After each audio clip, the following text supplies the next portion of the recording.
Hi friends, എല്ലാവർക്കും one clip PSC YouTube ചാനലിലേക്ക് സ്വാഗതം. ഏതൊരു കോമ്പറ്റീറ്റീവ് എക്സാമിനും തയ്യാറെടുക്കുന്ന ഉദ്യോഗാർത്ഥികൾ ആദ്യം ചെയ്യേണ്ട കാര്യമാണ് ആ എക്സാമിൻ്റെ സിലബസിനെ കുറിച്ച് വ്യക്തമായിട്ടൊരു ധാരണയുണ്ടാക്കുക. രണ്ടാമത്തെ കാര്യമാണ് പ്രീവിയസ് ഇയർ കട്ട് ഓഫ് എത്രയാണെന്നുള്ളത് മനസ്സിലാക്കി അതിലേക്ക് എത്താനുള്ള ഒരു ശ്രമം നടത്തുക. മൂന്നാമത്തെ കാര്യം, നിലവിൽ ആ പോസ്റ്റുമായി ബന്ധപ്പെട്ട് എത്ര നിയമനങ്ങൾ നടന്നു എന്നുള്ളത് മനസ്സിലാക്കുക. ഈ മൂന്ന് കാര്യങ്ങൾ മനസ്സിലാക്കുമ്പോൾ തന്നെ നമുക്ക് തീർച്ചയായിട്ടും ഒരു കോൺഫിഡൻറ്റ് ലെവൽ വരുന്നതായിരിക്കും. നമ്മളിന്ന് ഡിസ്കസ് ചെയ്യാനായിട്ട് പോകുന്നത് കേരള PSCയുടെ 12th ലെവൽ എക്സാം ആയിട്ടുള്ള ഏറ്റവും ഇമ്പോർട്ടൻ്റ് ആയിട്ടുള്ള 3 പോസ്റ്റുകളാണ്. ഒന്നാമത്തെയാണ് സിവിൽ പോലീസ് ഓഫീസർ, രണ്ടാമത്തെ ഫയർമാൻ ട്രെയിനി, മൂന്നാമത്തെ സിവിൽ പോലീസ് ഓഫീസർ. അപ്പോൾ ഈ 3 തസ്തികകളിലേക്ക് നമ്മൾ നോക്കുകയാണെങ്കിൽ നിലവിൽ ബാക്കിയുള്ള തസ്തികകൾ വെച്ച് നോക്കിക്കഴിഞ്ഞാൽ ഏറ്റവും കൂടുതൽ കട്ട് ഓഫ് കുറയുന്ന ഒരു ഏരിയയാണ് ഈ പറയുന്ന യൂണിഫോം ജോബ്സ് എന്നുള്ളത്. അപ്പോൾ ഈ ഒരു പോസ്റ്റിലേക്ക് തയ്യാറെടുക്കുന്ന ഉദ്യോഗാർത്ഥികൾ എങ്ങനെ പഠിച്ചു കഴിഞ്ഞാൽ നമുക്ക് നല്ലൊരു റാങ്കിലേക്ക് എത്താമെന്നുള്ളതിനെ കുറിച്ചും, അതേപോലെ തന്നെ അടുത്തുള്ള ദിവസങ്ങളിൽ ഏകദേശം 150ഓളം ദിവസങ്ങൾ നിങ്ങൾക്ക് വരുന്ന ദിവസങ്ങളാണ്. അപ്പോൾ ആ ദിവസങ്ങളിലേക്ക് നിങ്ങൾക്ക് എങ്ങനെ ഒരു വ്യക്തമായിട്ടൊരു സ്റ്റഡി പ്ലാൻ ക്രിയേറ്റ് ചെയ്യുക എന്നുള്ളതും, അതേപോലെ തന്നെ എങ്ങനെ ഒരു റിവിഷൻ മെത്തേഡ് അതുവഴി സെറ്റ് ചെയ്യാം എന്നുള്ളതിനെ കുറിച്ചുമാണ് നമ്മുടെ ഈ ഒരു വീഡിയോ. അപ്പോൾ ഒത്തിരി ഉദ്യോഗാർത്ഥികൾ നമ്മുടെ അടുത്ത് പറഞ്ഞിരുന്നു, സാറേ ഈ പറയുന്ന സിവിൽ പോലീസ് ഓഫീസറിൻ്റെയും അതേപോലെ തന്നെ എന്താണ് ഫയർമാൻ ട്രെയിനി ഇവയെല്ലാത്തിൻ്റെയും എന്താണ് ഒരു വീഡിയോ ചെയ്യണമെന്നുള്ളത്. അപ്പോൾ അതുകൊണ്ടാണ് നമ്മളിങ്ങനെ ഒരു വീഡിയോ ചെയ്യുന്നത്. ഏകദേശം ഒരു 15 മിനിറ്റോളം വരുന്ന വീഡിയോ ആയിരിക്കും. നിങ്ങൾക്ക് തീർച്ചയായിട്ടും ഇത് ഉപകാരപ്പെടുന്നതായിരിക്കും. കാരണം എന്താണെന്ന് ചോദിച്ചു കഴിഞ്ഞാൽ നാളെ ഞാൻ എൻ്റെ ഒരു ആപ്ലിക്കേഷനിലേക്കോ അല്ലെങ്കിൽ ഒരു പെയ്ഡ് ബാച്ചിലേക്കോ ക്ഷണിക്കുന്നതിന് വേണ്ടിയിട്ടല്ല ഈ ഒരു വീഡിയോ ചെയ്യുന്നത്.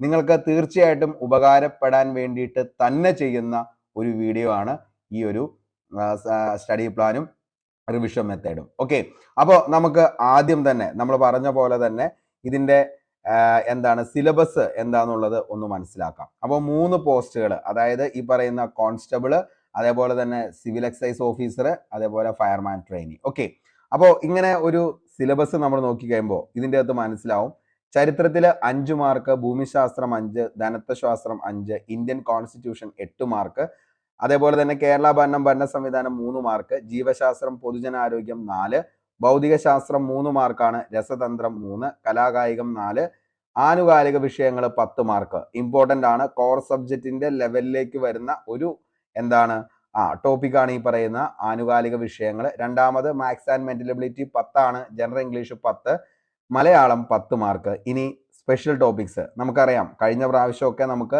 IPC, CRPC, അതേപോലെ തന്നെ ഇന്ത്യൻ എവിഡൻസ് ആക്ട് ഒക്കെ ആയിരുന്നു. ആ സാധനം മാറി ഇപ്പോൾ എന്ത് ചെയ്തിരിക്കുകയാണ്, BNS-ഉം BNSS-ഉം അതേപോലെ തന്നെ BSA ഇതൊക്കെ വന്നിരിക്കുകയാണ്. അപ്പോൾ ആ ഒരു ലെവലിലേക്കുള്ള ഒരു സ്റ്റഡിയാണ് ഇനിയുള്ള ദിവസങ്ങളിൽ നിങ്ങൾ എന്ത് ചെയ്യേണ്ടത്, ഫോളോ ചെയ്ത് പോകേണ്ടത്. അപ്പോൾ അതിനെക്കുറിച്ച് വ്യക്തമായിട്ട് ഒരു സ്റ്റഡി പ്ലാനും അതേപോലെ തന്നെ എന്താണ് റിവിഷൻ മെത്തേഡ് നിങ്ങൾക്ക് വേണ്ടി തരാം.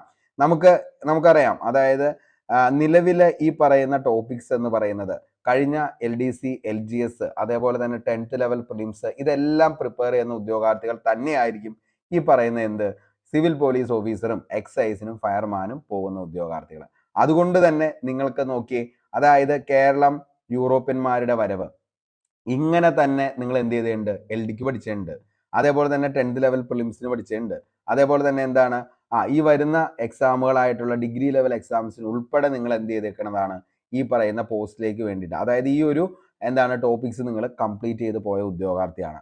രാഷ്ട്രീയ ചരിത്രം, ബ്രിട്ടീഷ് ആധിപത്യം, ഒന്നാം സ്വാതന്ത്ര്യ സമരം പഠിച്ചതാണ്. ലോകം, ഇംഗ്ലണ്ടിലെ മഹത്തായ വിപ്ലവം, ചൈനീസ് വിപ്ലവം, അമേരിക്കൻ റവല്യൂഷൻ, രണ്ടാം ലോക മഹായുദ്ധം, ഫ്രഞ്ച് റവല്യൂഷൻ, ഐക്യരാഷ്ട്ര സംഘടന, മറ്റ് അന്താരാഷ്ട്ര സംഘടനകൾ സെറ്റായി നിങ്ങൾ പഠിച്ചു പോയതാണ്.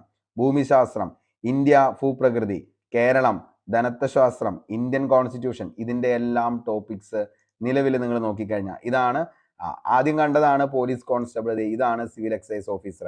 അങ്ങനെ തന്നെയാണ് നിലവിൽ എല്ലാത്തിൻ്റെയും എന്ത് വരുന്നത്, നിലവിലത്തെ ടോപ്പിക്സ് എന്ന് പറയുന്നത്. ഒരു വ്യത്യാസവും ഇതിൻ്റെ അകത്തൊന്നും വരുന്നില്ല. ഓക്കെ, അപ്പോൾ ഫയർമാനും അതേപോലെ തന്നെ എന്താണ് ഈ പറയുന്ന ഇവരുടെ എല്ലാത്തിൻ്റെയും ടോപ്പിക്സ് എന്ന് പറയുന്നത് എല്ലാം സെയിം തന്നെയാണ് എന്നുള്ളത് മനസ്സിലാക്കുക. ഓക്കെ, അതായത് നിങ്ങൾക്ക് നിലവിൽ വരുന്നത്, ഓക്കെ, അതായത് ഈ പറയുന്ന ചരിത്രം, ഭൂമിശാസ്ത്രം, ധനത്വശാസ്ത്രം, ഇന്ത്യൻ കോൺസ്റ്റിറ്റ്യൂഷൻ, കേരള ഭരണം ഭരണ സംവിധാനം, ജീവശാസ്ത്രം പൊതുജനാരോഗ്യം, ഭൗതികശാസ്ത്രം, രസതന്ത്രം, കലാകായികം, ആനുകാലികം, അതേപോലെ തന്നെ maths and mental ability, general English, പ്രാദേശിക ഭാഷ, മലയാളം, ഇത്രയും കാര്യങ്ങൾക്ക് വരുന്നത് 80 മാർക്ക് എന്ന് പറയുന്നത് നിങ്ങൾ എന്താണോ കുറച്ച് നാളുകളായിട്ട് പഠിച്ചുകൊണ്ടിരുന്നത് അത് തന്നെയാണ് മക്കളെ എന്ത് ചെയ്യുന്നത്, സെയിം ഇതിലെല്ലാം വരുന്നത്. കാരണം എന്താന്ന് വെച്ച് കഴിഞ്ഞാൽ നാളെ ഞാൻ നിങ്ങൾക്ക് വേണ്ടിയിട്ട് പുതിയൊരു ബാച്ച് തുടങ്ങാനോ അല്ലെങ്കിൽ ഇതൊന്നും ചെയ്യണില്ലാത്തത് കൊണ്ട് തന്നെ നമ്മുടെ ചാനലിൽ തന്നെ ഇതിന്റെ വ്യക്തമായിട്ടൊരു സ്റ്റഡി പ്ലാനും അതിന്റെ റിവിഷനും നമ്മൾ തന്നെ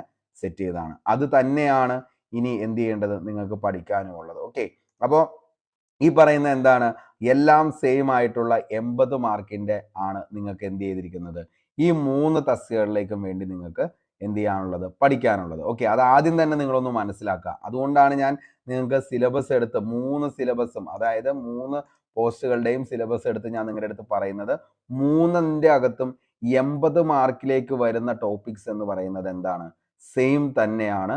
ആകെ നിങ്ങൾക്ക് പഠിക്കേണ്ടത്, എക്സ്ട്രാ നിങ്ങൾക്ക് പഠിക്കേണ്ടത് 20 മാർക്ക്, അതായത് സ്പെഷ്യൽ ടോപ്പിക്സ്, അതാത് തസ്തികയുമായി ബന്ധപ്പെട്ട സ്പെഷ്യൽ ടോപ്പിക്കിന്റെ 20 മാർക്ക് മാത്രമാണ് നിങ്ങൾക്ക് എന്ത് ചെയ്യാനുള്ളൂ, എക്സ്ട്രാ പഠിക്കാനുള്ളൂ. ഓക്കെ, അപ്പോൾ എക്സ്ട്രാ പഠിക്കേണ്ട ആ 20 മാർക്കാണ് ഇനി നിങ്ങൾ എന്ത് ചെയ്യേണ്ടത്, ഓരോ ദിവസവും പഠിക്കേണ്ടത്. ബാക്കിയെല്ലാം നിങ്ങൾ ഓൾറെഡി എന്ത് ചെയ്തേക്കുന്നതാണ്, പഠിച്ചേക്കുന്നതാണ്. ഇനി ബിഗിനേഴ്സ് ആയിട്ടുള്ള ഉദ്യോഗാർത്ഥി ആണെങ്കിൽ നിങ്ങൾക്ക് എന്ത് ചെയ്യേണ്ടി വരും, ആദ്യം മുതൽ പഠിക്കേണ്ടി വരും. അല്ലെങ്കിൽ ഒരു 3 4 മാസം 5 മാസം അല്ലെങ്കിൽ എന്താണ് കഴിഞ്ഞ LDC അല്ലെങ്കിൽ LGSനൊക്കെ പഠിച്ച 10th പ്രിലിംസിനൊക്കെ പഠിച്ച ഉദ്യോഗാർത്ഥിയാണെങ്കിൽ അത് തന്നെ എന്ത് ചെയ്യുക, ഫോളോ ചെയ്തു പോവുക. അതിൻ്റെ കൂടെ എന്ത് ചെയ്യുക, സ്പെഷ്യൽ ടോപ്പിക്സ് നിങ്ങൾ ഏതാണോ വേണ്ടത് എന്നുള്ളത് ആ സ്പെഷ്യൽ ടോപ്പിക്സ് കൂടി നന്നായിട്ട് പഠിക്കാനായിട്ട് ശ്രമിക്കുക. ഓക്കെ, അതാണ് നിങ്ങൾ ആദ്യം ചെയ്യേണ്ടത്. അപ്പോൾ സിലബസ് എന്താണ് എന്നുള്ളത് എല്ലാവർക്കും വ്യക്തമായി എന്ന് കരുതുന്നു. ഓക്കെ, ഇനി ഒരു കാര്യം കൂടി ഞാൻ നിങ്ങളുടെ അടുത്ത് പറയട്ടെ. കാരണം എന്താണെന്ന് ചോദിച്ചു കഴിഞ്ഞാൽ നിലവില് നമുക്ക് ഈ പോസ്റ്റുകൾ എടുത്ത് നോക്കിക്കഴിയുമ്പോൾ അവിടെയെല്ലാം കോർ സബ്ജക്റ്റ് എന്ന് പറയുന്ന സബ്ജക്റ്റിലേക്ക് വരുന്നത് നമുക്കറിയാം എത്ര മാർക്കാണ്. അതായത് ഇംഗ്ലീഷ്, മാത്സ്, മലയാളത്തിന് 10 മാർക്ക് 10 മാർക്ക്. നോക്കിയ മക്കളെ, പ്രാദേശിക ഭാഷ Malayalam 10, general English 10, maths and mental ability 10, അതേപോലെ തന്നെ എന്താണ് ഈ പറയുന്ന ആനുകാലിക വിഷയം അത് 10 മാർക്കാണ് നമുക്ക് പഠിക്കേണ്ടത്. അതായത് ആദ്യം നിങ്ങൾ നോക്കേണ്ടത് ഈ 40 മാർക്ക്. ഓക്കെ, അതായത് ഈ 40 മാർക്കിന്റെ ആനുകാലിക വിഷയങ്ങൾ, അതായത് 10, അതേപോലെ maths and mental ability 10, general English 10, പ്രാദേശിക ഭാഷ 10, 40 മാർക്കാണ് നമുക്ക് ഇവിടെ സ്കോർ ചെയ്യാനുള്ളത്. ആദ്യം തന്നെ നിങ്ങളൊന്ന് മനസ്സിലാക്കുക. അതിനുശേഷം നമുക്ക് ഏറ്റവും കൂടുതൽ മാർക്ക് വരുന്നത് ഇന്ത്യൻ കോൺസ്റ്റിറ്റ്യൂഷൻ ആണ്. എല്ലാത്തിലും എന്താണ് പിന്നീട് ഏറ്റവും കൂടുതൽ മാർക്ക് അടുത്ത വരുന്നത്. ഓക്കെ, അതായത് ഏറ്റവും കൂടുതൽ മാർക്ക് നമുക്ക് അടുത്തത് വാങ്ങേണ്ടത് എന്ന് പറയുന്നത് നോക്കി ഇന്ത്യൻ കോൺസ്റ്റിറ്റ്യൂഷൻ ആണ്. ദേ ഓക്കെ, അതായത് നിലവിൽ സിവിൽ എക്സൈസ് ഓഫീസറിന് ഇന്ത്യൻ കോൺസ്റ്റിറ്റ്യൂഷൻ തന്നെയാണ് 8 മാർക്ക് വരുന്നത്. അതേപോലെ തന്നെ നോക്കി, അതായത് പോലീസ് കോൺസ്റ്റബിളിലും 8 മാർക്കാണ് നിലവിൽ ഏറ്റവും കൂടുതൽ വരുന്നത്. ഓക്കെ, അതായത് നിലവിൽ നിങ്ങൾ core subject plus CA plus constitution, ഇതാണ് ആദ്യം പഠിക്കേണ്ട ടോപ്പിക് എന്ന് പറയുന്നത്. അതായത് ഏറ്റവും കൂടുതൽ മാർക്കുള്ള കോർ സബ്ജക്റ്റുകളും അതേപോലെ തന്നെ എന്താണ് ബാക്കി വരുന്ന സബ്ജക്റ്റും ആദ്യം പഠിക്കുക ഒരു സൈഡിൽ. മറ്റേ സൈഡിൽ നിങ്ങൾ പഠിക്കേണ്ടത്, ഡെയിലി പഠിക്കേണ്ട കാര്യം എന്ന് പറയുന്നത് നമ്മുടെ സ്പെഷ്യൽ ടോപ്പിക്സ് ആണ്. നിങ്ങൾക്കറിയാം ഏകദേശം ഒരു 150ഓളം പേജസ് വരുന്ന ബുക്ക് മാത്രമാണ് ഈ പറയുന്ന സ്പെഷ്യൽ ടോപ്പിക്സിന് വേണ്ടിയിട്ട് വരുന്നുള്ളൂ. അപ്പോൾ നിങ്ങൾ നോക്കിക്കഴിയുമ്പോൾ അതിൻ്റെ അകത്ത് നിങ്ങൾക്ക് ഏറ്റവും കൂടുതൽ ഇതിൻ്റെ അകത്ത് ഇഷ്ടപ്പെട്ട ജോലി എന്ന് പറയും, ചിലവർക്ക് പോലീസ് കോൺസ്റ്റബിൾ ആയിരിക്കും ഏറ്റവും ഇഷ്ടം, ചിലവർക്ക് സിവിൽ എക്സൈസ് ഓഫീസർ ആയിരിക്കും ഇഷ്ടം, ചിലവർക്ക് ഫയർമാൻ ആയിരിക്കും ഇഷ്ടം. ഇതിൻ്റെ അകത്ത് ഏറ്റവും കൂടുതൽ നിയമനങ്ങൾ വരുന്നത് പോലീസ് കോൺസ്റ്റബിൾ ആയിരിക്കും. രണ്ടാമത് വരുന്നത് ഏതാണെന്ന് ചോദിച്ചു കഴിഞ്ഞാൽ ഫയർമാൻ ആയിരിക്കും. അതിന് കഴിഞ്ഞിട്ടാണ് സിവിൽ എക്സൈസ് ഓഫീസർ വരാറുള്ളൂ. ഓക്കെ, അപ്പോൾ ഇത് നിങ്ങൾക്ക് ഇതിൻ്റെ അകത്ത് ഏതാണോ ഏറ്റവും കൂടുതൽ ഇഷ്ടമുള്ള പോസ്റ്റ് എന്നുള്ളത് ആദ്യം നിങ്ങൾ കണ്ടെത്തുക. എന്നിട്ട് അതിൻ്റെ അകത്തുനിന്ന് നിങ്ങൾക്ക് എന്ത് ചെയ്യുക, ആ ടോപ്പിക്സ് എല്ലാ ദിവസവും പഠിക്കാനായിട്ട് ശ്രമിക്കുക. ഓക്കെ, അതാണ് ആദ്യം നിങ്ങൾ ചെയ്യേണ്ടത്. അപ്പോൾ അതിന് വ്യക്തമായിട്ട് ഞാൻ പറയാം എങ്ങനെയാണ് പഠിക്കേണ്ടത് എന്നതിനെ കുറിച്ചും ബാക്കി കാര്യങ്ങളും. അപ്പോൾ അതിന് മുന്നോടിയായിട്ട് നമ്മൾ ഒരു കാര്യം കൂടി പറയാം. അതായത് നിലവിൽ ഈ പറയുന്ന ഓരോ തസ്തികളും, അതായത് police constable, civil excise officer, fireman trainee, ഇതിൻ്റെയൊക്കെ കഴിഞ്ഞ വർഷം അല്ലെങ്കിൽ ഏറ്റവും റീസെൻ്റ് ആയിട്ട് വന്ന എക്സാമിൻ്റെ കട്ട് ഓഫ് എത്രയാണെന്നുള്ളത് നമുക്കൊന്ന് നോക്കാം. അതിനുശേഷം നമുക്ക് എന്ത് ചെയ്യാം, എന്താണ് ഇതിൻ്റെ സ്റ്റഡി പ്ലാൻ, എങ്ങനെ പഠിച്ചു കഴിഞ്ഞാൽ നിങ്ങൾക്ക് ഇതിൻ്റെ ജോലി കിട്ടുമെന്നുള്ളത് ഞാൻ വളരെ വ്യക്തമാക്കി തരാം. അപ്പോൾ ആദ്യം നമുക്ക് എന്ത് ചെയ്യാം, ഇതിൻ്റെ നിലവിലത്തെ ഒരു അവസ്ഥ എന്താണെന്നുള്ളത്, അതായത് എത്രയായിരുന്നു കട്ട് ഓഫ് എന്നുള്ളത് അറിഞ്ഞിട്ട് വേണം നമ്മൾ എന്ത് ചെയ്യാനായിട്ട്, പഠിക്കാനായിട്ട്. എന്നിട്ട് ആ കട്ട് ഓഫിലേക്ക് നമ്മൾ എത്തുന്നുണ്ടോ എന്നുള്ളത് നോക്കുക. അല്ലെങ്കിൽ എത്രയാണ് ഇനി നമുക്ക് എത്താനായിട്ട് കിട്ടേണ്ട മാർക്ക് എന്നുള്ളത് നമ്മൾ നോക്കണം. അപ്പോൾ ഈ പറയുന്ന KAP1 നമ്മൾ എടുത്തു നോക്കി. അത് 2022 44 മാർക്കാണ് KAP1 വരുന്നത്. അതേപോലെ തന്നെ 2023 ആയപ്പോഴത്തേക്കും 45.67 ആയി. അതായത് 1.67 മാർക്കിന്റെ എന്താണ് ഇൻക്രീസ് അവിടെ വന്നിട്ടുണ്ട്. ഓക്കെ, KAP2 എടുക്കുകയാണെങ്കിൽ 2022 45.67, അത് എന്താണ് 2023 ആയപ്പോഴത്തേക്കും 52.33 ആയി. ഓക്കെ, ഏകദേശം 7 മാർക്കോളാണ് അവിടെ എന്ത് ചെയ്തേക്കുന്നത്, ഡിഫറൻസ് വന്നേക്കുന്നത്. ഓക്കെ, അപ്പൊ അത്രയും മാർക്ക് എന്ത് ചെയ്തിട്ടുണ്ട്, അവിടെ കയറി വന്നിട്ടുണ്ട്.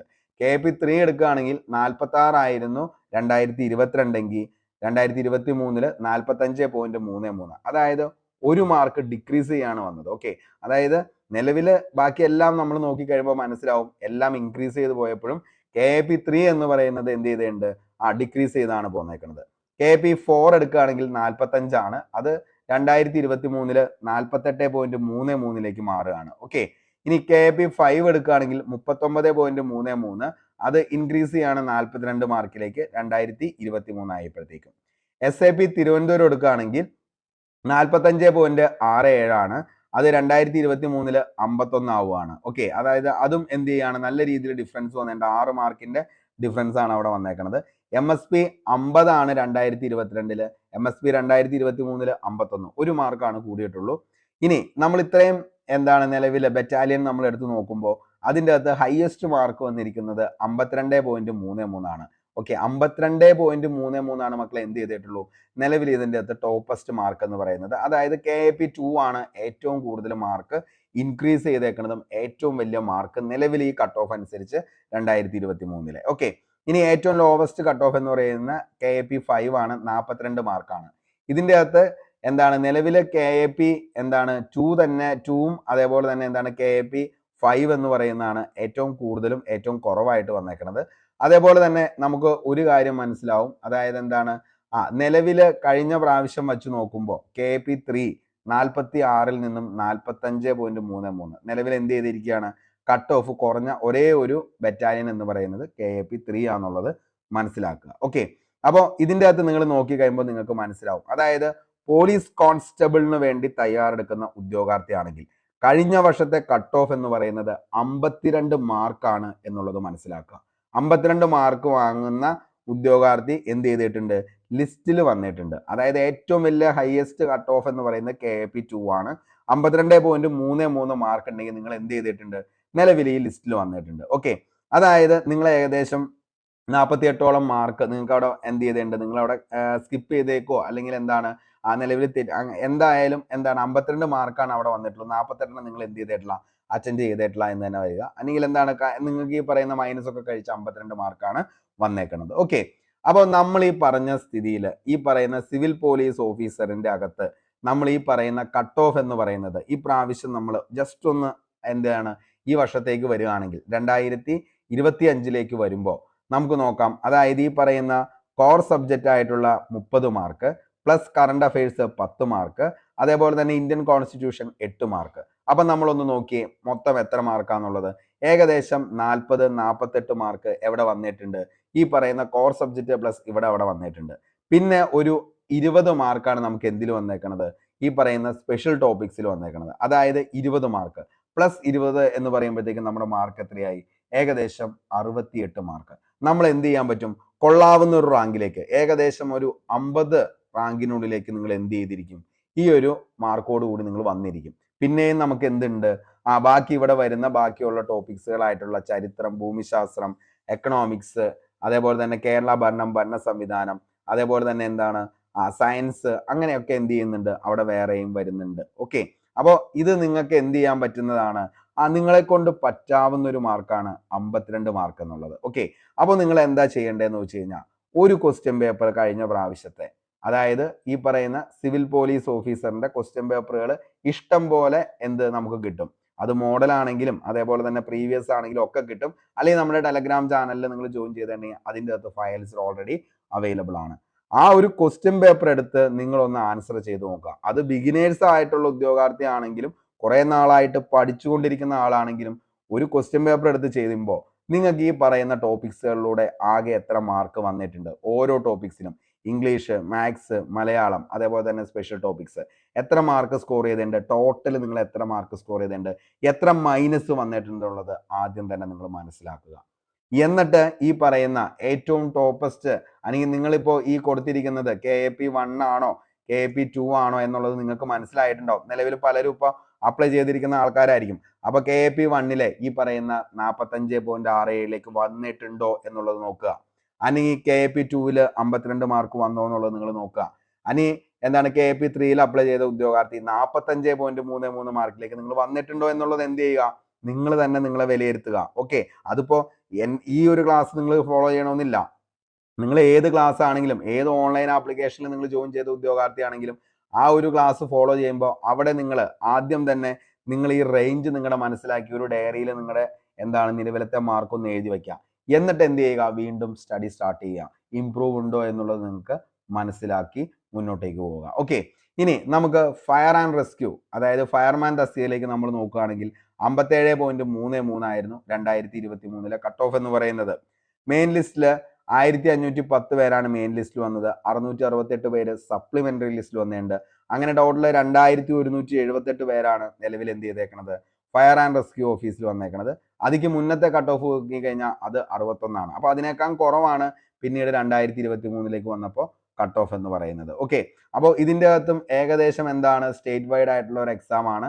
അപ്പൊ എന്താണ് നമുക്ക് കൊള്ളാവുന്ന ഒരു റാങ്കിലേക്ക് എപ്പോഴും ആദ്യത്തെ റാങ്കുകളിലേക്ക് എത്താനായിട്ട്, അതായത് ഒരു 100-ലേക്കെങ്കിലും എത്താനായിട്ട് എന്ത് ചെയ്യുക, ശ്രമിക്കുക. എങ്കിൽ മാത്രമാണ് നമുക്ക് എന്ത് ചെയ്യാൻ പറ്റുള്ളൂ, ഈ പറയുന്ന കോൺഫിഡന്റ് ആയിട്ട് എനിക്ക് ആ ജോലി കിട്ടും എന്നുള്ള പ്രതീക്ഷയിൽ മുന്നോട്ടേക്ക് പോകാനായിട്ട് പറ്റത്തുള്ളൂ. അപ്പോൾ ഈ ഒരു ഫയർമാന് വേണ്ടി തയ്യാറെടുക്കുന്ന ഉദ്യോഗാർത്ഥിയാണെങ്കിൽ ഈ പറയുന്ന 57.33 എത്തുന്നുണ്ടോ എന്നുള്ളത് ആ ക്വസ്റ്റ്യൻ പേപ്പർ ചെയ്യുമ്പോൾ നിങ്ങൾക്ക് മനസ്സിലാവും. അപ്പോൾ അങ്ങനെയാണെങ്കിൽ അതൊന്ന് ചെയ്തിട്ട് നിങ്ങൾ നോക്കുക. അടുത്തതാണ് സിവിൽ എക്സൈസ് ഓഫീസർ എന്ന് പറയുന്നത്. ഓക്കെ, ഇന്ന് നമ്മൾ എടുത്തു നോക്കിക്കഴിഞ്ഞാൽ അതായത് നിലവിൽ എന്താണെന്ന് ചോദിച്ചു കഴിഞ്ഞാൽ അവസ്ഥ എന്താണ്, കഴിഞ്ഞ മുമ്പത്തെ നമ്മൾ ഈ ഒരു ലിസ്റ്റ് നമ്മൾ നോക്കിക്കഴിഞ്ഞാൽ 100-ൽ താഴെ മാത്രമാണ് നിയമനങ്ങൾ ഇവിടെ പോയിട്ടുള്ളൂ. ഒരു പോസ്റ്റിലും എന്താണ് 100-ന് മുകളിലേക്ക് ഒരു ജില്ലകളിലും പോയിട്ടില്ല. ജില്ലാടിസ്ഥാനത്തിലാണ് ഇതിന്റെ നിയമനം നടക്കുന്നത്. അപ്പോൾ അതുകൊണ്ട് തന്നെ നമ്മൾ നോക്കിക്കഴിഞ്ഞാൽ മനസ്സിലാവും പല ജില്ലകളിലെയും കട്ട് ഓഫ് എന്ന് പറയുന്നത് പല പല കട്ട് ഓഫ് ആണ്. ഇതിൻ്റെ അകത്ത് ഏറ്റവും ടോപ്പ് കട്ട് ഓഫ് എപ്പോഴും തന്നെ വരാറുള്ളത് നമ്മുടെ ട്രിവാൻഡ്രത്ത് തന്നെയാണ്. 63 മാർക്കാണ് ട്രിവാൻഡ്രത്ത് കട്ട് ഓഫ് എന്ന് പറയുന്നത്. അത് കഴിഞ്ഞാൽ പിന്നെ ഏറ്റവും കൂടുതൽ വരുന്നത് എവിടെയാണെന്ന് ചോദിച്ചു കഴിഞ്ഞാൽ കോഴിക്കോടാണ്. അതിനുശേഷം എന്താണെന്ന് ചോദിച്ചാൽ എറണാകുളം, തൃശ്ശൂരൊക്കെയാണ്, പാലക്കാട്, ഇവിടെയൊക്കെയാണ് പിന്നീട് ബാക്കിയുള്ള കട്ട് ഓഫ് എന്ന് പറയുന്നത്. ഓക്കെ, എന്നിരുന്നാൽ തന്നെയും ഒരു 63 മാർക്ക് ട്രിവാൻഡ്രം നിന്നു, ബാക്കിയുള്ളതൊക്കെ എന്താണ് 55-ൽ താഴെ വരുന്ന ഒരു കട്ട് ഓഫ് ആണ്. പക്ഷെ മക്കളെ ഈ പറയുന്ന 55-ൽ വന്നോ അല്ലെങ്കിൽ 50-ൽ വന്നു കഴിഞ്ഞാൽ ഒരു കാരണവശാലും സിവിൽ എക്സൈസ് ഓഫീസർ എന്ന് പറയുന്ന പോസ്റ്റിലേക്ക് നമുക്ക് ജോലി കിട്ടത്തില്ല. ഓക്കെ, നിങ്ങൾ നോക്കിക്കഴിഞ്ഞാൽ മനസ്സിലാവും. ഈ കാണുന്നതാണ് ലിസ്റ്റ്. ആ ലിസ്റ്റിന്റെ അകത്ത് എന്താണ് ഏകദേശം 350-ൽ താഴെ 360 അങ്ങനെയൊക്കെയാണ് ലിസ്റ്റുകൾ വരുന്നത്. അതിൻ്റെ അകത്ത് നമുക്കൊരു ആദ്യത്തെ 100-ലേക്ക് എത്തണമെങ്കിൽ എന്തായാലും ഒരു 75 മാർക്കിന് മുകളിലേക്ക് അല്ലെങ്കിൽ ഒരു 70 മാർക്കിന് മുകളിലേക്കെങ്കിലും 75 മാർക്കിന് മുകളിലുണ്ടെങ്കിൽ മാത്രമാണ് നമുക്ക് 100 റാങ്കിലേക്ക് എത്താനായിട്ട് പറ്റത്തുള്ളൂ. അങ്ങനെയുള്ളവർക്ക് മാത്രമാണ് നിലവിൽ ആ ജോലി കിട്ടത്തുള്ളൂ എന്നുള്ളത് കൂടി ഒന്ന് മനസ്സിലാക്കുക. ഓക്കെ, അപ്പോൾ അങ്ങനെ ചെയ്തിട്ട് വേണം ആ ഒരു സംഭവം നിലവിൽ പോകാൻ. ഇവിടെ നോക്കിക്കഴിഞ്ഞാൽ മനസ്സിലാവും ഏറ്റവും ഹയസ്റ്റ് കട്ട് ഓഫ് എന്ന് പറയുന്നത് നിലവിൽ ട്രിവാൻഡ്രം, അത് കഴിഞ്ഞാൽ കോഴിക്കോട്, ലോവസ്റ്റ് ആണെങ്കിൽ 44 മാർക്ക് പത്തനംതിട്ടയുടെയാണ്. അങ്ങനെയാണ് നിലവിൽ എന്ത് ചെയ്യുന്നത് അതിൻ്റെ ഒരു കട്ട് ഓഫ്. അപ്പോൾ നമ്മൾ സിലബസ് എല്ലാത്തിൻ്റെയും എന്താണെന്നുള്ളത് മനസ്സിലാക്കി, സ്പെഷ്യൽ ടോപ്പിക്സ് എന്തൊക്കെയാണ് എന്നുള്ളത് മനസ്സിലാക്കി, അതേപോലെ തന്നെ എങ്ങനെയാണ് ഈ പറയുന്ന ആദ്യം നമ്മൾ പഠിക്കാനായിട്ട് തുടങ്ങുമ്പോൾ ഏതൊക്കെ ടോപ്പിക്സ് ആദ്യം പഠിക്കണം, ആദ്യം കോർ സബ്ജക്റ്റ്, എന്നിട്ട് കറണ്ട് അഫയേഴ്സ്, അത് കഴിഞ്ഞിട്ട് കോൺസ്റ്റിറ്റ്യൂഷൻ, അത് കഴിഞ്ഞിട്ട് വേണം ബാക്കിയുള്ള സബ്ജക്റ്റുകൾ സ്റ്റാർട്ട് ചെയ്യാൻ. ഇപ്പുറത്തെ സൈഡിലേക്ക് അതിൻ്റെ കൂടെ എല്ലാ ദിവസവും എന്ത് തന്നെ പഠിക്കണം, ഈ പറയുന്ന സ്പെഷ്യൽ ടോപ്പിക്സ്. നിങ്ങൾക്ക് ഏതാണോ ഏറ്റവും ഇതിൻ്റെ അകത്ത് ഇഷ്ടപ്പെട്ട ജോലി അതിലേക്ക് വേണ്ടിയിട്ടുള്ള തയ്യാറെടുപ്പുകൾ തുടങ്ങുക. ഇനി നമുക്ക് സ്റ്റഡി പ്ലാൻ ആൻഡ് റിവിഷൻ മെത്തേഡിലേക്ക് പോവാം. ഓക്കെ, അപ്പോൾ ഇത്രയും കാര്യങ്ങൾ വ്യക്തമായി എന്ന് കരുതുന്നു. എന്തെങ്കിലും ഡൗട്ട് ഉണ്ടെങ്കിൽ താഴെ എന്ത് ചെയ്യുക, കമന്റ് ബോക്സിൽ നിങ്ങളുടെ അഭിപ്രായം രേഖപ്പെടുത്തുക. ഓക്കെ, സ്റ്റഡി പ്ലാനിലേക്ക് പോവുകയാണെങ്കിൽ നമ്മുടെ എക്സാം വരുന്നത് ഏകദേശം ജൂൺ ഓഗസ്റ്റ് മാസങ്ങളിലേക്കായിരിക്കും എക്സാം വരുന്നത്. അതായത് നമ്മുടെ കയ്യിൽ ഏകദേശം 150ഓളം ഡേയ്സ് ഉണ്ട് എന്ന് തന്നെ കരുതുക. ഞാൻ ഇതിൻ്റെ അകത്ത് ഫുൾ ഡേയ്സ് കൂട്ടിയിട്ടാണ് 150 ദിവസം പറയുന്നത്. അപ്പോൾ ഒരു 150 ദിവസം നമ്മുടെ കയ്യിലുണ്ട് എന്ന് കരുതുക. ചിലവർക്കൊക്കെ 160, 170 ഒക്കെ വരും. അതൊക്കെ ആയിക്കോട്ടെ, ഏകദേശം ഒരു 150 ദിവസം എല്ലാവർക്കും തന്നെ കിട്ടുമെന്ന് കരുതുക.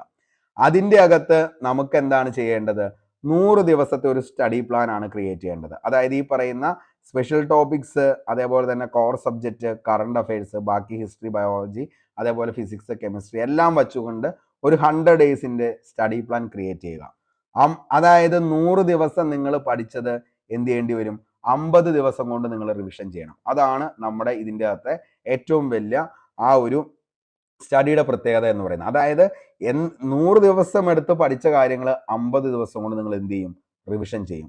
അപ്പോൾ അങ്ങനെയായിരിക്കണം ഈ ഒരു റിവിഷൻ മെത്തേഡ് എന്ന് പറയുന്നത്. അപ്പോൾ സ്റ്റഡി പ്ലാൻ 100 ദിവസത്തേക്കും 50 ദിവസം റിവിഷൻ. കാരണം ഏതൊരു എക്സാമിനും നമ്മൾ കുറേ പഠിച്ചു എന്ന് കരുതിയിട്ടൊന്നും ഒരു കാര്യമില്ല മക്കളെ. നമ്മൾ എന്ത് ചെയ്യണം? അത് റിവിഷൻ ചെയ്തെങ്കിൽ മാത്രമാണ് അതുകൊണ്ട് നമുക്ക് പ്രയോജനമുള്ളൂ. അപ്പോൾ ഈ 100 ദിവസം കൊണ്ട് പഠിച്ചത് 50 ദിവസം കൊണ്ട് എന്ത് ചെയ്യുക? റിവിഷൻ ചെയ്യുക. ഓക്കെ. പിന്നെ നിങ്ങൾക്കറിയാം സ്പെഷ്യൽ ടോപ്പിക്സിന് 20 മാർക്കാണ്. 20 മാർക്കാണ് സ്പെഷ്യൽ ടോപ്പിക്സ്. അതുകൊണ്ട് തന്നെ ഡെയിലി എന്ത് ചെയ്യുക? 1 മണിക്കൂർ സ്പെഷ്യൽ ടോപ്പിക്സിന് വേണ്ടി മാറ്റിവെക്കുക. അതേപോലെ തന്നെ കോർ സബ്ജക്റ്റ് ആയിട്ടുള്ള ഇംഗ്ലീഷ്, മാത്സ്, മലയാളം ഇതിന് 1 മണിക്കൂർ മാറ്റിവെക്കുക. അതായത് പെട്ടെന്ന് നമുക്ക് ഈ പറയുന്ന ഇംഗ്ലീഷ്, മാത്സ്, മലയാളത്തിലേക്ക് സ്കോർ ചെയ്യാനായിട്ട് ഏറ്റവും ബെറ്റർ ഓപ്ഷൻ എന്ന് പറയുന്നത് പ്രീവിയസ് ഇയർ ക്വസ്റ്റ്യൻ പേപ്പറുകൾ വർക്കൗട്ട് ചെയ്യുക. സെയിം ക്വസ്റ്റ്യൻസ് വീണ്ടും വീണ്ടും വീണ്ടും എന്ത് ചെയ്യുക?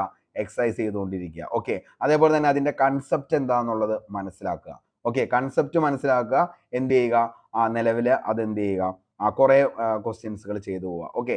അപ്പോൾ അങ്ങനെ ചെയ്യുകയാണ് ഏറ്റവും നല്ലത്. കോർ സബ്ജക്റ്റ് പെട്ടെന്ന് നമ്മുടെ കൈപ്പിടിയിൽ ഒതുക്കാനായിട്ട്. ഓക്കെ. ഇനി ജി കെക്ക് വേണ്ടി നമുക്ക് 1 അവർ നമ്മൾ ചിലവാക്കുക. 1 അവർ ജി കെക്ക്. അതേപോലെ തന്നെ ഇംഗ്ലീഷ്, മാത്സ്, മലയാളത്തിന് എന്ത് ചെയ്താൽ അതാണ് നമ്മുടെ കോർ സബ്ജക്റ്റ്. അതിൻ്റെ ഒരു 10 ക്വസ്റ്റ്യൻസ് എങ്കിലും ഡെയിലി ചെയ്യാനായിട്ട് ശ്രമിക്കുക. അതായത് പഠിക്കുക, അതിൻ്റെ കൂടെ ഒരു 10 ക്വസ്റ്റ്യൻസ് ഏറ്റവും റീസെൻ്റ് ആയിട്ട് നടന്ന എക്സാംസിൻ്റെ 10 ക്വസ്റ്റ്യൻസ് നോക്കുക. അതേപോലെ തന്നെ ഈ പറയുന്ന 1 മണിക്കൂർ നമ്മൾ എന്ത് ചെയ്യുക? കറണ്ട് അഫയേഴ്സിന് വേണ്ടി മാറ്റിവെക്കുക. ഡെയിലി ഇപ്പോൾ ഏതൊരു ആപ്ലിക്കേഷൻ ആണെങ്കിലും യൂട്യൂബിലാണെങ്കിലും അല്ലെങ്കിൽ നമ്മുടെ തന്നെ ടെലഗ്രാം ചാനലിൽ ഡെയിലി കറണ്ട് അഫയേഴ്സ് നമ്മൾ ഇടുന്നുണ്ട്. അപ്പോൾ ആ കറണ്ട് അഫയേഴ്സ് ഡെയിലി നിങ്ങൾ പഠിച്ചു പോകാനായിട്ട് ശ്രമിക്കുക. അല്ലെങ്കിൽ ഒരു നോട്ട്ബുക്കിലേക്ക് എഴുതി വെക്കുക. അല്ലെങ്കിൽ നമ്മൾ വീക്കിലി ഇത് റിവിഷൻ വരുന്നുണ്ട്, അതെങ്കിലും എന്ത് ചെയ്യുക? ഒന്ന് എഴുതി വെക്കാനായിട്ട് ശ്രമിക്കുക. ഓക്കെ. അതേപോലെ തന്നെ ആഴ്ചയിൽ ഒരു ദിവസം മസ്റ്റാണ് ഒരു പ്രീവിയസ് ഇയർ ക്വസ്റ്റ്യൻ പേപ്പറും ഒരു മോഡൽ ക്വസ്റ്റ്യൻ പേപ്പറും ചെയ്യാനായിട്ട് ശ്രമിക്കുക. അപ്പോൾ ഒരു പ്രീവിയസ് ഇയർ ക്വസ്റ്റ്യൻ പേപ്പറും മോഡൽ ക്വസ്റ്റ്യൻ പേപ്പറും അവിടെ എന്ത് ചെയ്യുക. ഓക്കെ. അതേപോലെ തന്നെ എന്ത് ചെയ്യുക? അപ്പോൾ അത്രയും കാര്യങ്ങൾ ചെയ്തതിന് ശേഷം എന്തായാലും നിങ്ങൾ എന്ത് ചെയ്യുന്നതാണ്? ഈ പറയുന്ന നിങ്ങളുടെ ഏറ്റവും വലിയ ആഗ്രഹമാണ് ഈ പറയുന്ന ഒരു പോസ്റ്റ്. അപ്പോൾ ആ പോസ്റ്റിലേക്ക് നിങ്ങൾ പഠിച്ചു കഴിയുമ്പോൾ അടുത്തൊരു നെക്സ്റ്റ് ലെവൽ എന്ന് പറയുന്നത് അതിൻ്റെ ഫിസിക്കൽ ടെസ്റ്റ് ആണ്. അത് കഴിഞ്ഞിട്ട് മെഡിക്കൽ, അത് കഴിഞ്ഞിട്ട് ഇൻ്റർവ്യൂ, അത് കഴിഞ്ഞിട്ടാണ് ലിസ്റ്റ് വരുന്നത്. അപ്പോൾ അതുകൊണ്ട് തന്നെ നിങ്ങൾ എന്ത് ചെയ്യേണ്ടി വരും? ഉറപ്പായിട്ട് നിങ്ങൾ അതിൻ്റെ ഫിസിക്കൽ നോക്കേണ്ടി വരും. അപ്പോൾ നമുക്ക് 8 ഐറ്റമാണ് ഇതിൻ്റെ അകത്ത് ഫിസിക്കലിൽ വരുന്നത്. അതിൽ 5 ഐറ്റം എങ്കിലും എന്ത് ചെയ്യണം? നമുക്ക് പാസ്സാവണം. അപ്പോൾ ഇത് ഭയങ്കരമായിട്ടൊരു ആഗ്രഹമാകുമ്പോൾ എന്ത് ചെയ്യുക? അതിൻ്റെ കൂടെ തന്നെ ഡെയിലി എന്ത് ചെയ്യുക? ഒരു 1 അവർ വർക്കൗട്ടിന് വേണ്ടി മാറ്റിവെക്കുക. അപ്പോൾ ഇത്രയും കാര്യങ്ങൾ സിസ്റ്റമാറ്റിക് ആയിട്ട് നമ്മൾ പോവുകയാണെങ്കിൽ തീർച്ചയായിട്ടും നമുക്ക് എന്ത് ചെയ്യാൻ പറ്റും? ആദ്യത്തെ ഒരു 100 റാങ്കിലേക്ക് വരാനായിട്ട് പറ്റും. അതായത് നിങ്ങൾ ആ ലിസ്റ്റിൽ എന്ത് ചെയ്യേണ്ടി വരും? ഉറപ്പായിട്ടും ജോലി കിട്ടാതെ നിങ്ങൾ എന്ത് ചെയ്യത്തില്ല? ലിസ്റ്റ് അവസാനിക്കില്ല. കാരണം 100-നുള്ളിൽ നിങ്ങൾ വരികയാണെങ്കിൽ ഉറപ്പായിട്ടും നിങ്ങൾക്ക് എന്ത് ചെയ്യും? ജോലി കിട്ടും. ഓക്കെ. അപ്പോൾ നമ്മൾ എന്ത് ചെയ്യുക? ഈ പറയുന്ന 100-ൽ വരാൻ വേണ്ടിയിട്ടല്ല, ആദ്യത്തെ എന്ത് ചെയ്യുക? 50-ൽ വരാൻ വേണ്ടിയിട്ട് പഠിക്കുക. അപ്പോൾ എന്ത് ചെയ്യും? നമ്മൾ 100-ലെങ്കിലും വരും. ഓക്കെ. അപ്പോൾ അല്ലാതെ ലിസ്റ്റിൽ വരാൻ വേണ്ടി പഠിച്ച മക്കളെ ഒരു കാരണവശാലും ലിസ്റ്റിൽ പോലും, അല്ലെങ്കിൽ ലിസ്റ്റിൻ്റെ 7 അയൽക്കത്ത് പോലും നമ്മൾ വരത്തില്ല. ഓക്കെ. അപ്പോൾ ആദ്യത്തെ ഒരു 1-ാം റാങ്കിലെങ്കിലും പഠിക്കാൻ പറ്റും എന്നുണ്ടെങ്കിൽ അതാണ് ഏറ്റവും നല്ലത്. അപ്പോഴാണ് നമുക്ക് എന്ത് ചെയ്യാൻ പറ്റുള്ളൂ? ഒരു 50-ാം റാങ്കെങ്കിലും വരുള്ളൂ. 50-ാം റാങ്കിലെങ്കിലും വേണ്ടി പഠിച്ചെങ്കിൽ മാത്രമാണ് നമ്മൾ എന്ത് വരുള്ളൂ? ഒരു 100-ലെങ്കിലും വരത്തുള്ളൂ. നമുക്ക് ഈ പറയുന്ന ലിസ്റ്റിനുള്ളിൽ കയറിപ്പറ്റി നല്ലൊരു ഒരു ജോലിയിലേക്ക്, ഈ പറയുന്ന ഏതെങ്കിലും ഒരു പോസ്റ്റിലേക്ക് നിങ്ങൾക്ക് എന്ത് ചെയ്യാൻ പറ്റും? നിലവിൽ കയറി പോകാനായിട്ട് പറ്റും. അപ്പോൾ ഇത്രയും കാര്യങ്ങളാണ് നിങ്ങൾക്ക് നോക്കേണ്ടത്. ഓക്കെ. അപ്പോൾ സ്റ്റഡി പ്ലാൻ എന്ന് പറയുമ്പോൾ 150 ഡേയ്സിലേക്ക് വേണ്ടിയിട്ടാണ് സ്റ്റഡി പ്ലാൻ നമ്മൾ ക്രിയേറ്റ് ചെയ്യണത്. അപ്പോൾ 100 ദിവസത്തേക്കുള്ള ഒരു സ്റ്റഡി പ്ലാനും അതേപോലെ 50 ദിവസത്തേക്കുള്ള ഒരു റിവിഷനുമാണ് നമ്മൾ സെറ്റ് ചെയ്യുന്നത്. അപ്പോൾ ഇത് നിങ്ങൾക്ക് താല്പര്യമുള്ളവർ എത്രയും പെട്ടെന്ന് നമ്മുടെ ചാനൽ ഒന്ന് സബ്സ്ക്രൈബ് ചെയ്യുക. അതേപോലെ തന്നെ നമ്മുടെ ടെലഗ്രാം ചാനലായിട്ടുള്ള വൺ ക്ലിക്ക് PSC ടെലഗ്രാം ചാനലിൽ കൂടി എന്ത് ചെയ്യുക? ഒന്ന് ജോയിൻ ചെയ്യുക. അപ്പോൾ താല്പര്യമുണ്ടെങ്കിൽ നിങ്ങളുടെ കമൻറ്റ് ബോക്സിൽ താഴെ നിങ്ങൾ ഓരോരുത്തരും ഇടുന്നതിൻ്റെ നമുക്ക് കാണാനായിട്ട് പറ്റും. അപ്പോൾ നിങ്ങൾ എന്താണോ പ്രതീക്ഷിക്കുന്നത് എന്നുള്ളത് താഴെ നിങ്ങളൊന്ന് സെറ്റ് ചെയ്യുക. നമ്മുടെ എല്ലാ കോഴ്സുകളും ഫ്രീ ആയിട്ട് തന്നെയാണ് റൺ ചെയ്തുകൊണ്ടിരിക്കുന്നത്. ഏറ്റവും ലേറ്റസ്റ്റ് ആയിട്ട് നമ്മൾ ASMൻ്റെ ഒരു ബാച്ച് സ്റ്റാർട്ട് ചെയ്യുന്നുണ്ട്. അതേപോലെ തന്നെ ഈ പറയുന്ന യൂണിഫോം ജോബ്സിന് വേണ്ടിയിട്ട് നമ്മൾ ഫ്രീ ആയിട്ട് ഒരു ബാച്ച് സ്റ്റാർട്ട് ചെയ്യാണ്. അതിൻ്റെ അകത്ത് ഈ പറയുന്ന എന്താണോ നിങ്ങൾക്ക് പഠിക്കേണ്ടത്, എന്താ പഠിച്ചു കഴിഞ്ഞാൽ നിങ്ങൾ ജോലിയിലേക്ക് കയറും, അത് മാത്രം പഠിപ്പിച്ച് അത് മാത്രം അങ്ങ് റിവിഷൻ ചെയ്ത് തരും. അതായത് 150 ദിവസത്തെ ഒരു പ്ലാൻ ആയിരിക്കും. അതിൽ 100 ദിവസത്തെ സ്റ്റഡി പ്ലാനും 50 ദിവസത്തെ റിവിഷനും അതിൻ്റെ കൂടെ തന്നെ സ്പെഷ്യൽ ടോപ്പിക്സും. ഇതാണ് നമ്മൾ ഉദ്ദേശിക്കുന്നത്. അതായത് ഈ പറയുന്ന ഓരോ റാങ്ക് ലിസ്റ്റുകളിലും എന്താണ് നിങ്ങൾക്ക് വന്നിരിക്കുന്ന കട്ട് ഓഫിലേക്ക് ആദ്യം എത്തിച്ചതിന് ശേഷം ഇതിൽ നിന്നും ഒരു 15 മാർക്ക് കൂടി എക്സ്ട്രാ നിങ്ങളെ കൊണ്ട് വാങ്ങിപ്പിക്കുക. അങ്ങനെ ഒരു സേഫ് സോണിൽ നിങ്ങൾ എത്തുക. ഇത്രയാണ് നമ്മൾ ഉദ്ദേശിക്കുന്നത്. അപ്പോൾ ഇതേപോലുള്ള എന്താണ് ഒരു സ്റ്റഡി പ്ലാനും അതേപോലെ തന്നെ അതിൻ്റെ ഒരു റിവിഷൻ മെത്തേഡും വേണമെങ്കിൽ നിങ്ങൾ താഴെ ഒന്ന് കമൻറ്റ് ചെയ്യുക. തീർച്ചയായിട്ടും നമുക്ക് അടുത്ത ദിവസത്തേക്ക് ഇതിന് വേണ്ടിയിട്ട് ഒരു പ്ലാൻ സെറ്റ് ചെയ്ത് നിങ്ങൾക്ക് തരാം. അതേപോലെ തന്നെ നിങ്ങളുടെ അഭിപ്രായം എന്താണെന്നുള്ളത് താഴെ ഒന്ന് വ്യക്തമാക്കുക. അതേപോലെ തന്നെ എന്താണ് ആരെങ്കിലും നമ്മുടെ ചാനൽ ജോയിൻ ചെയ്യാത്തവരാരെങ്കിലും ഉണ്ടെങ്കിൽ ഒന്ന് ജോയിൻ ചെയ്യുക. ഈ വീഡിയോ ഇഷ്ടപ്പെട്ടെങ്കിൽ നിങ്ങളുടെ സുഹൃത്തുക്കളിലേക്കും കൂടി ഒന്ന് ഷെയർ ചെയ്യുക. കംപ്ലീറ്റ് ആയിട്ട് ഈ 3 പോസ്റ്റിലേക്കും വേണ്ട എല്ലാ കാര്യങ്ങളും നമ്മൾ എന്ത് ചെയ്തിട്ടുണ്ട്, ഡിസ്കസ് ചെയ്തിട്ടുണ്ട്. അപ്പോൾ എല്ലാവർക്കും മനസ്സിലായി എന്ന് കരുതുന്നു. അപ്പോൾ ഡൗട്ട്സ് എന്തെങ്കിലും ഉണ്ടെങ്കിൽ കമൻറ്റ് ബോക്സിൽ രേഖപ്പെടുത്തുക. ടെലഗ്രാം ചാനലിൻ്റെ ലിങ്ക് താഴെ ഡിസ്ക്രിപ്ഷൻ ബോക്സിൽ ഇട്ടേക്കാം. അപ്പോൾ എല്ലാവരും ഒന്ന് ജോയിൻ ചെയ്യുക. അതേപോലെ തന്നെ മാക്സിമം നമ്മളെ സപ്പോർട്ട് ചെയ്യുക. വീഡിയോ ഇഷ്ടപ്പെട്ടെങ്കിൽ ഉറപ്പായിട്ടും ലൈക്ക് ചെയ്യുക. പുതിയൊരു വീഡിയോയുമായി നമുക്ക് വീണ്ടും കണ്ടുമുട്ടാം. അതുവരത്തേക്കും short break. Signing off Arun Kombanadan. Thank U.